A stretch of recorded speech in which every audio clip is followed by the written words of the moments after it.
আসসালামু আলাইকুম বন্ধুরা, সঞ্জিদা ব্লগে স্বাগত জানাই। আমি চলে এসেছি, এই যে দেখতেই পাচ্ছেন করলা ধরতে শুরু করেছে। ওইদিকে আরও আছে, লতটা চেপে যাচ্ছে। এই যে এখানটাতেও কালকে লাগিয়েছি, যে বড় সাইজের করলাগুলো হয় ওইগুলো। আর এইগুলো কলমির শাক, আর এই যে আলুর শাকগুলো দেখুন কত বড় বড় হয়ে গেছে।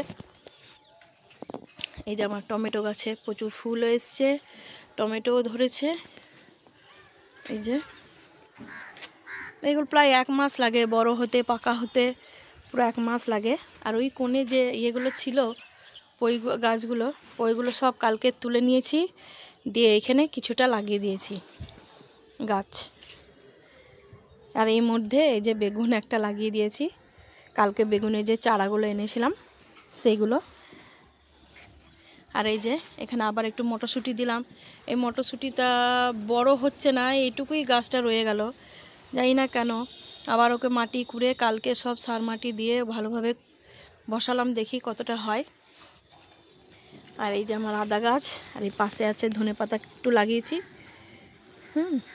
আর এটা হচ্ছে শশা গাছ। শশা গাছে দেখুন ফুলও চলে এসছে, আবার শশাও চলে এসছে, দেখতেই পাচ্ছেন। কালকে আমার বর এইগুলো লাগাতে গিয়ে দড়িগুলো কালকে শশা ফেলে দিয়ে, মানে ওর হাত থেকে শশাগুলো মানে কেটে পড়ে গেছে। এই যে দেখতে পাচ্ছেন এখানে একটা শশা, ওইখানে একটা শশা ফুল এসছে। এইগুলো বলছে ছোট ছোট জায়গাতে হয়ে যাবে। এই যে দেখুন এই পাশে লঙ্কা গাছটা উকি মারছে আমার। এই যে ধনে পাতাগুলো দেখতে পাচ্ছেন, এখান থেকে সব ছিল, এই যে সব কেটে কেটে রান্নার জন্য ব্যবহার করছি।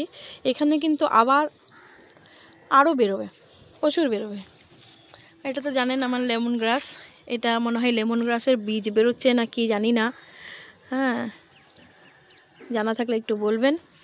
আর এই যে আমার ড্রাগন গাছগুলো কালকে বেঁধেছে, ঘাসগুলো পরিষ্কার করতে হবে। এখানে মাটি ভরবো, এখানে মাটি ভরবার। এই রজনীগন্ধার চারা যদি কেউ নিতে চান আমাকে বলবেন, আমি দিয়ে দেবো।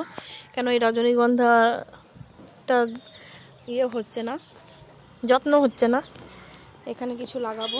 এখানে এই যে দেখুন এইগুলো আলুর গাছ। এই আমার ড্রাগনটার বেরিয়ে গেছে। আর এই যে চারা বসিয়েছি, কেউ কেউ চেয়েছে, চারাটা দিয়ে দেবো।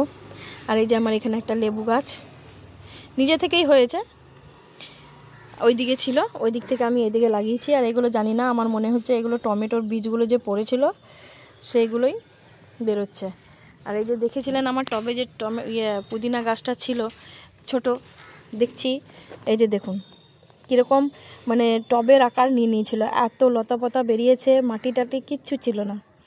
আবার ওকে তুলে নিয়ে এখানে বসালাম, ওই জন্যে ওর এইরকম অবস্থা হয়ে যাচ্ছে, যে সবুজ সবুজ ভাবটা ছিল, হচ্ছিল না। যাই হোক, ও মাটি প্রোটিন সব কিছু পেয়ে গেছে। ভালো থাকবেন বন্ধুরা, সুস্থ থাকবেন।